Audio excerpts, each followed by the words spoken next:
Namo tassa bhagavato arahato samma sambuddhassa.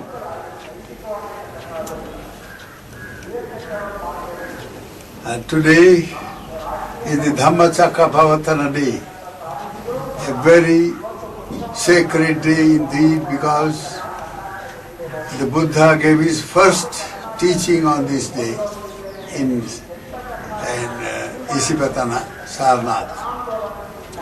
Immediately after he became the Buddha, on the full moon day of Vaisakha, he went into Samadhi for 8 weeks, 7 actually, but the last one 2 he was engaged, during which he tested all that he had discovered during his Bodhi, that is the enlightenment. Now, having discovered the ultimate truth, the mission of the Buddha, the supremely enlightened teacher of gods and men, is fulfilled only when the discoveries are well shared by all beings. Because the path of enlightenment is meant for everyone. Buddha became enlightened, the supremely enlightened one, exactly because he wanted that everyone should also become enlightened, to be free from the bondage of worldly existence. When he was asked, what is the sum and substance of your discovery, of your teachings of enlightenment, the Buddha said, Dukkhan cheva panyapevi, dukkhasya cha nirodho. I say that life is impermanent, life is imperfect. It's full of problems, no doubt. Life is ultimately dukkhamaya, you see. It is suffering in some form or other. But there is also a way out of this. Dukkhan cheva panyapevi. I point out that there is suffering in the world, there is no doubt, because life is basically impermanent, therefore imperfect. And that being so, the only thing that is worth doing or worth trying to get is to be liberated from a state of suffering. So the Buddha said there is suffering, but there is also a way out. There is also the cessation of suffering. A very great message of hope indeed. So, after he became the Buddha in May, he plunged into Samadhi for 2 months and tasted all his discoveries and found out that yes, this indeed is the path, universally valid and incontrovertible. Nobody can say no to this. And it is something that everyone can achieve. So, after testing, on this day, the Buddha started from Bodh Gaya. It's nearly 100 and odd miles. But in the morning he had his Pindapata, the alms round, and then he started for Varanasi, where his 5 erstwhile disciples who had left him, thinking that he had renegated. You see, he has given up his all the penances and the self-mortification he had undertaken. So he is not going to be a Buddha and all that, so they had left him. But they were mistaken. They went to Banaras, in Isipatana, which was a very big park, really, a royal park, where animals were, you see, a kind of asylum for the animals. And So they were staying there, doing nothing but just waiting. Now Buddha goes there on this day. Morning he starts, in the evening he reaches there, he uses his supernormal power, and on the way he meets Upaka, a seeker of truth but given to self-mortification. So the question of getting truth does not arise. Unless you are on the right path, you cannot get the right goal. So here Buddha reaches there, and these disciples, they say, they just try to ignore him, and Buddha then tells them, look here, the truth has been discovered indeed, and they now listen. First of all they hesitated, but later on they listened to him, and there he gave this first teaching, this entitled Dhamma Chakka Pavattana Sutta, the setting in motion the wheel of truth. Now the word wheel, chakka, is symbolical and very, very meaningful indeed. Now this sutta, or the discourse, the first discourse of the Buddha, it contains the very core teaching, the fundamental discoveries of the Buddha, all are adumbrated in this sutta. Thereafter, whatever he taught for 45 years, his glorious mission of compassion, all the teachings that he gave practically every day of his this life of compassion, all that he taught is nothing but the elaboration and extension and addition of these fundamental teachings. This sutta contains the 5 salient points of this sutta, let us say, are that, number 1, the world in which we are born is indeed, you see, incomplete, imperfect, because it distorts reality. People are willy-nilly, you see, involved in extreme ways of doing things. So there are 2 extremes, you see. One is the extreme which is devoted to just pleasure hunting. Just enjoy in whatever way you can. Enjoy sensual pleasures, enjoyment in the form of sensual pleasures of all kind, through all the 5 senses, nice things, whatever is attractive, enjoy them. Nice sounds, enjoy them. Nice smell, enjoy them. Nice touch, enjoy them. Nice taste, enjoy them. So this tendency to enjoy, to gratify the senses, that is one tendency which all beings suffer from. I mean the kama loka. In the world of desire, this is where they are caught up. In some way or other. Get up in the morning, first thing you do is to wash your mouth, because it smells. It's terrible. You can't talk to people. You start the day with smelling. So the first thing you do is get out of that smelly thing, wash yourself, and feel, oh, you are very nice and beautiful, and so forth, and then start eating. The first thing, enjoy. And the whole day it goes on one after the other, gratification of the senses and enjoyments, in whatever way.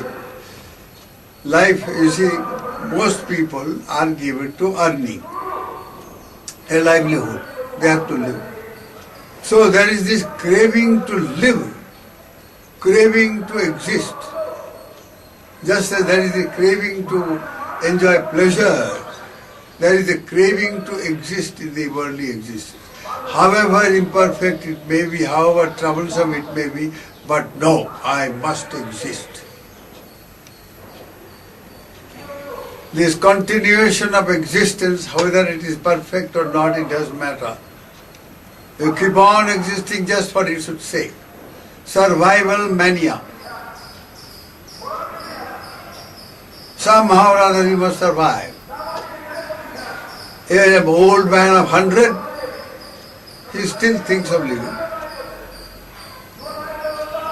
So this craving, this pleasure, you see, the craving for pleasure, craving to exist,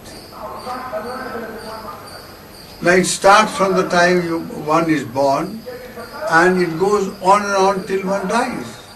So in between birth and death, driven by this kind of craving and the attachment that craving creates and the delusion that craving goes together with, delusion which conceals truth, which distorts reality. Avijja, unknowing, you see, ignorance of things, or you see, distortion of reality.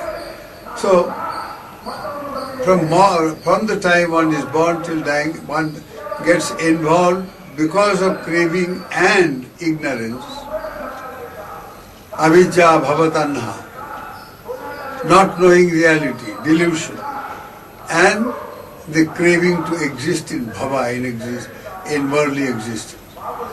These two drive people all the time, all beings, whether it's a human being or an animal or a ghost or the devas, whatever. They are motivated by these fundamental, very, very profound, deep urges to exist, urges to enjoy, urges to possess, urges to yield power. All this. Now, driven by this, what happens? Automatically you keep on committing all kinds of karma. Kayena, vacha, manasa. Bodily, verbal and mental. By committing these volitional actions, that is intentional actions, you create a karmic force within yourself. They are potent, you develop potency of karma and they are very powerful. So these karmic accretions or accumulations at the end of life shows themselves in a certain way. Now, for instance, just before you die, you may have an experience where you remember all that you have done during the lifetime, particularly the important ones, very vivid experiences where you recall what you have done, what you have said, what you have thought, and all these karmas are relived. And karma being potent in the form that it produces a result, and particularly in the form of rebirth. So now, driven by these cravings, etc., you are involved in karma, and being involved, you accumulate the karmic forces or potency, and due to this accumulation, you are catapulted into a new state of existence when your death occurs. So on. So birth leads to death. So to be born is only to die, and to die is only to be reborn. So this wheel of birth and death and rebirth and death, this is the nature of samsara. This is called the samsara chakra. So Buddha was concerned as a prince with this problem. The problem that, well, he has got a very good father, very reverential, venerable person, very wonderful mother, wonderful wife, a beautiful little baby son, and all the opulence of royal life, everything. Yet there was emptiness within, because he came, you see, he was not aware of all the realities behind. But once he went out, he was not allowed to go out before. But once he went out and saw the world, 4 images stuck in his consciousness in a very, very powerful manner indeed. He saw an old man, bent with age, no teeth, can't hear, can't see properly, and tottering about with a stick. So now he said, what is that object? And then this driver, Channa, said, well, all of us going through like that only. Don't worry, Prince, you too will become like that. He said, what? Yes, that's what we are all going destined to. Second image was that of a diseased man, wallowing in the filth and horrible smell, stench, and very, very painful sight indeed. He had never seen all this. He said, yes, the same story. We are all subject to that. So long you are born, you are subject to disease. It is to avoid disease that you eat. Why is this urge to eat? My goodness.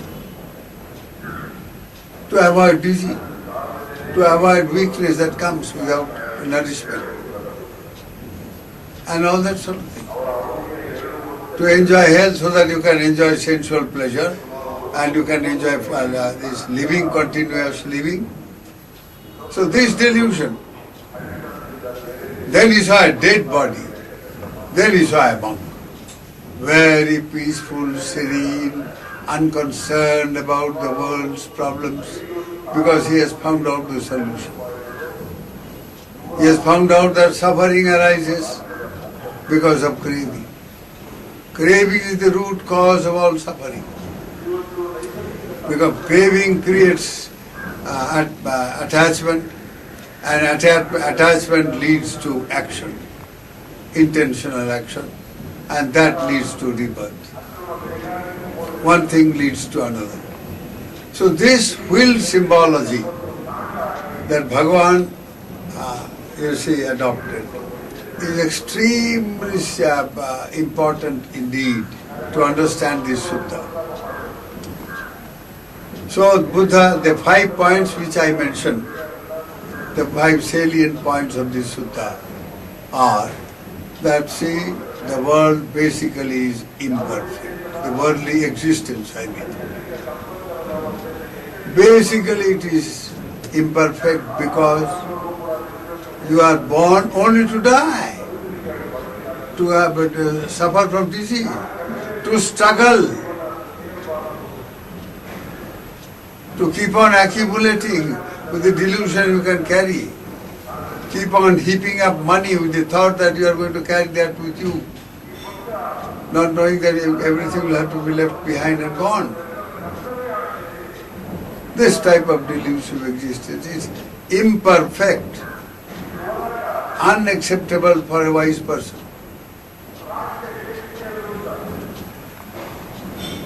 So when he realized this, he wanted to find a solution to it. He is a Kshatriya Rajakumara who was a heir apparent of a very powerful kingdom. He had already engaged himself in administration. His father was old. He said, come on, get trained. So he got 13 years of training how to run the state administration in a very righteous and noble manner. But once he became aware of a larger issue of life, then he thought the state running is nothing. Life running is more important. I must learn how to run life manage life in the appropriate way so that one can be free from all these problems. That is how he became a monk. He left home and left his kingdom and everything, and then ultimately he became a enlightened one and tested all his discoveries. And on this day these 5 people, they agreed to listen to him. He said, look, there are these 2 extremes. Never make mistake about it. And these extremes are practiced in whatever name. It may be practiced in the name of religion, it may be practiced in the name of some secular thing, science, technology, art. In the name of art and fine art, they keep on enjoying sensuality, nothing but that. In the name of religion, they enjoy sensuality. So in whatever name, whatever the motivation, the primary motivation is this enjoyment of sensuality. So that is one extreme.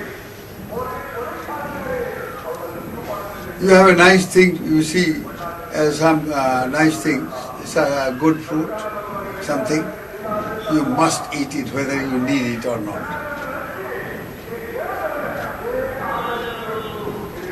So, this urge to enjoy is very, very deep rooted.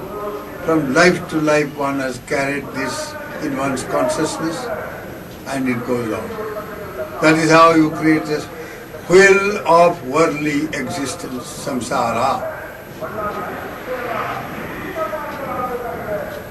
To be born again and again, die again and again, and to be reborn. So now the Buddha discovered that this cycle of birth and death and rebirth can be broken because it has a cause. And if you remove the cause, then the cycle can be broken. The cause is craving itself. So when there is this urge to enjoy all kinds of pleasurable feelings, happiness, all sorts of excuses, but the underlying desire, the underlying urge is just pleasure hunting. That's all. Hunting for pleasure. So once you understand this, and then you are prepared to set right the wrong course, then you have won 50% of your, your struggle is over. So he said, when there is a cause, there is also a removal of cause, cessation of the cause. So he formulated his discovery in the form of 4 noble truths. So the sutta elaborates how to realize these noble truths here in this very life and be liberated. 12 distinct ways by which one can realize the 4 noble truths. Then he also enunciated that the world being, in between the 2 extremes, one is pleasure hunting, the other is, in the name of purity and all that, penance, suffer, needless, meaningless suffering. There is already plenty of suffering, and why add more? So self-mortification, or rather torture oneself in the name of religion, in the name of anything. Now, one of our devotees, I heard, he had a daughter, and the daughter had a small little pimple or some such thing here in the face. Now she became extremely, sensitive about it, and she ended her very precious life. So this is a kind of, you see, the delusion of being beautiful and all that. This is one extreme. The other is the delusion that you torture yourself in the name of religious penance and all that, and then you can get out of the problems of life. But you never get out of the problem. You only heap up more problems. Because the tendency in life is extreme. From one extreme to the other, like a pendulum of a big clock.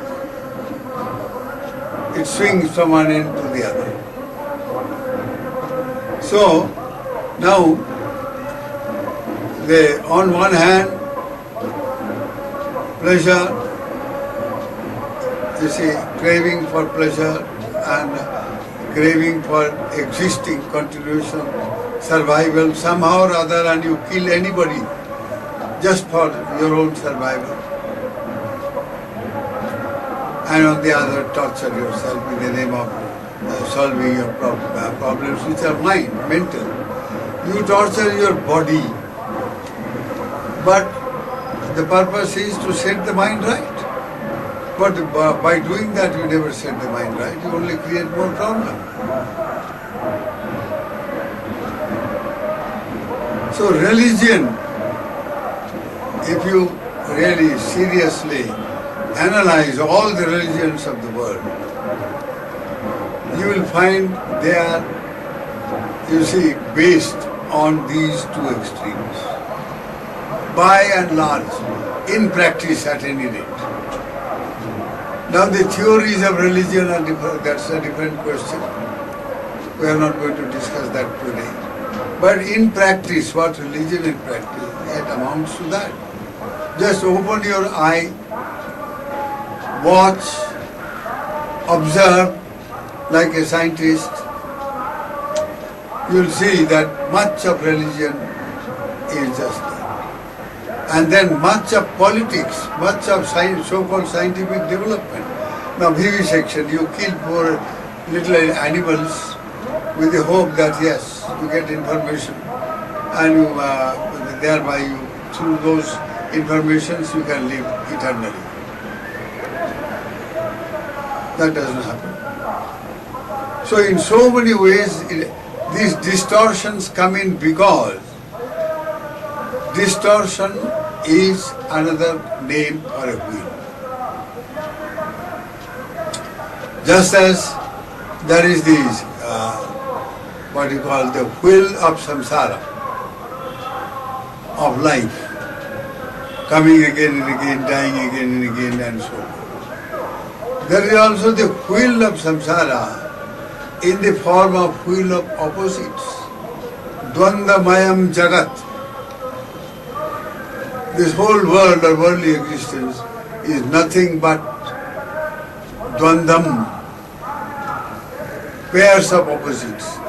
Labhe alabhe, ayase yase cha, ninda prasangsasu, sukhe cha dukhe. Where there is gain, it is there is loss. You observe your own life, search your heart, and you will discover that whatever you gain is also dogged by loss. If you gain something, you are bound to lose something. There are two extremes. Now, gain means accumulation. And that is so fundamental in life. Accumulation of karma, accumulation of things, accumulation of name and fame, power. Now all the noise that you are hearing from the jail here, and the jail is called Freedom Park and what not. Where is the freedom there? Now all that, just observe, is all struggle. One struggling against the other. and driven by what? Accumulation of power, gain of power. Just that. So this gain, which is again very fundamental for human beings, and you justify your gain, and so long you get something, you justify anything to get. It doesn't matter. Whatever means you use, it doesn't matter. So long you gain something. Now this is so very deep rooted in human consciousness, coming from hundreds and thousands of lives in the process of evolution. So now this is a nature of samsara. Gain, gain, gain, accumulate, only to lose. You have to lose anyway, because you lose your life itself when you die. So you lose everything that you have accumulated. All the bank balance of so many $1,000, rupees or whatever, all that is left here. But nobody thinks of all that. Keep on accumulating, keep on gathering. And it's not only money or wealth or things that are essential for life, so-called, but name, fame, power, position, status, caste system, for instance. You hold on to your caste mania. You see, whether it's really factual or it has got any value, that is nobody's concern. So this labhe alabhe. Similarly, you not only want gain or accumulation and all that, grab whatever you can. Gain whatever you can. The other very fundamental drive or urge is, or compulsion, is recognition. You must be recognized as good, bad, some reputation.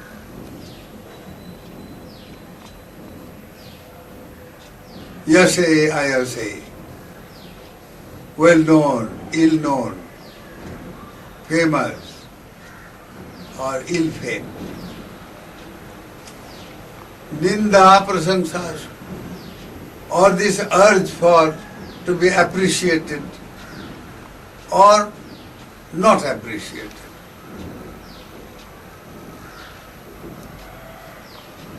Sukhe cha dukhe, happiness at any rate. Whether it is for a minute or second, it doesn't matter. You must be happy, you must feel happy. But the opposite of that, misery, suffering. Now so, you see, there is another wheel then. This wheel of, what that is actually the real samsara wheel is just this, the 8 kind of loka dhamma. They are known as loka dhamma, the true nature of the worldly existence. So now, when the Buddha used the word Dhamma Chakra as different from Sansara Chakra or Karma Chakra, he used it in a very meaningful way. He said, look here, this is the nature of life, whether you like it or you don't. Somehow or other you accumulate, somehow or other you get, you are these opposites you swing. Very good.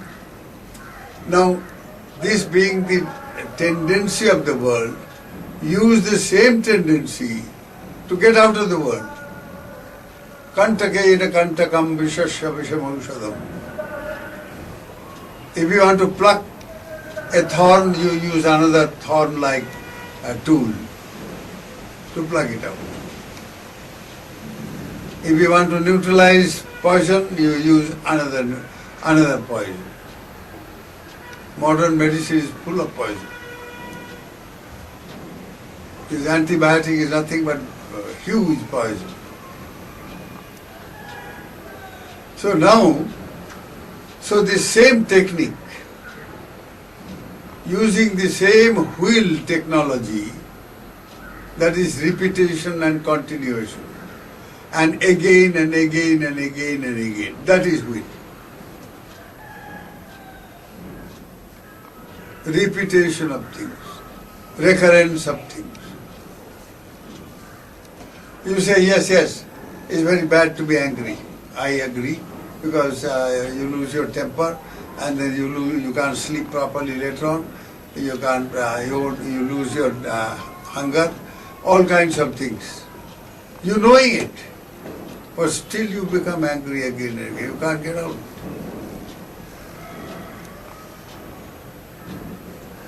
Now this nature of samsara, this is a samsaric nature. So you say, use the same thing. Use the same thing and get out of samsara. But what for? If you want to get out, you must go to some place which is much better than samsara. Samsara is essentially characterized by struggle, by conflict. These are the two things.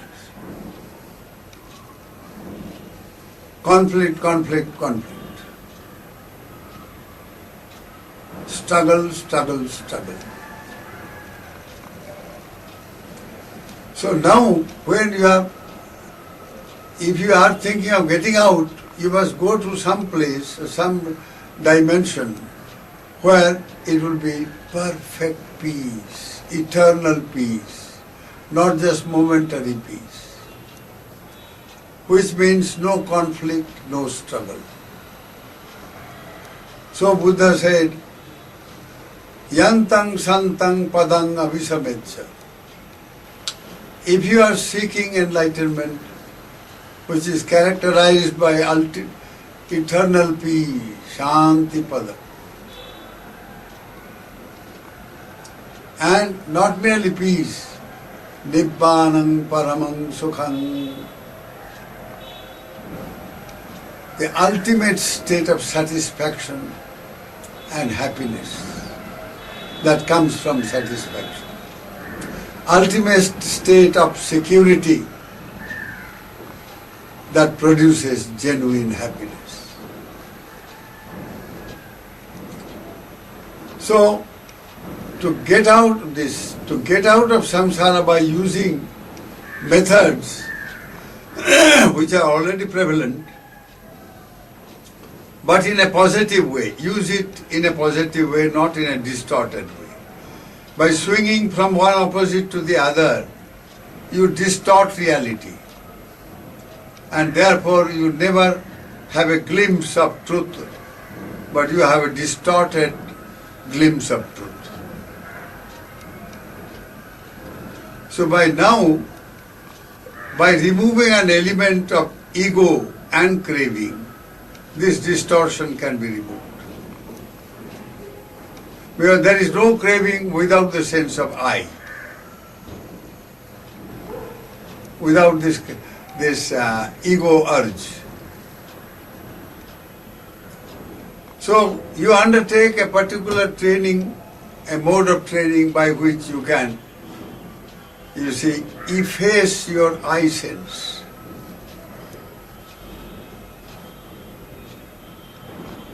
Effacing, very nice word.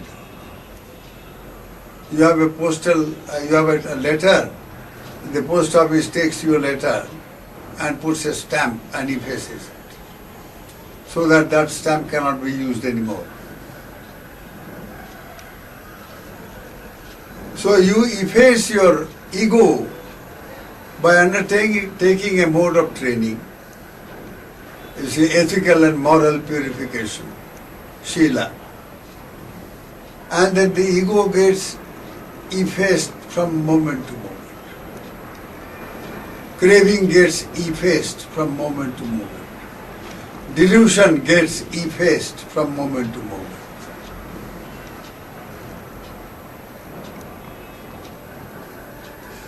Then it's not enough that you merely efface it.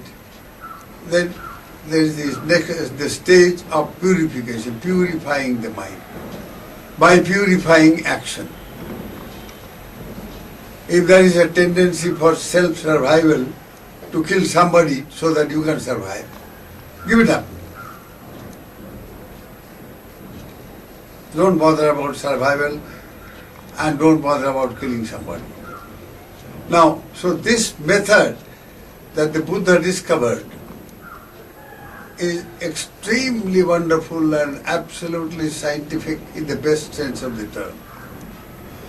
That will be, so today we start actually a series for 3 months during this Vasa season, this rains retreat that we observe. We Buddhists observe the rains retreat in a very, very serious manner. At least 3 months in a year,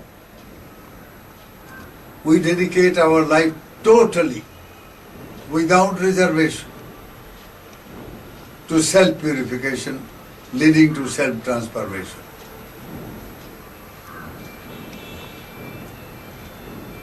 Self-purification starts from self-restraint, ability to control oneself, control one's anger, control one's greed, control one's lust, control one's egotism.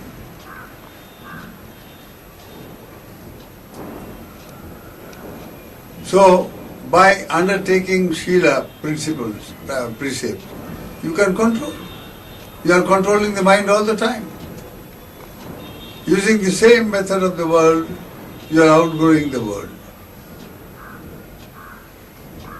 In the world there are plenty of controls, but useless. Those controls are brought about in order to enjoy, in order to gain, in order to have more conflict, and so on. So now, in this series, what we have today, this is by way of some kind of an introduction, where the salient points of the sutta have been mentioned, namely that there are two extremes, and there is also a middle path which transcends the extremes. There is suffering, there is also the cessation of suffering. Very hopeful message indeed. Then this path, middle path, philosophically it is very nice thing to hear. Oh yes, there is a middle path, okay, you transcend, you go. Philosophically it's a very nice proposition. But how to concretize it in day-to-day life so that this philosophical proposition can be converted into life stuff, into the stuff of your life. Now that Buddha spelt out clearly by saying, and what is this middle path? This Noble Eightfold Path itself is the middle path. And what is Noble Eightfold Path? It's a mode of training, threefold training. Training by way of ethical and moral discipline, training of the mind, purification, totally purifying the mind, training of wisdom, of knowledge. You train your knowledge in such a way that you develop wisdom, leading to transformation of consciousness.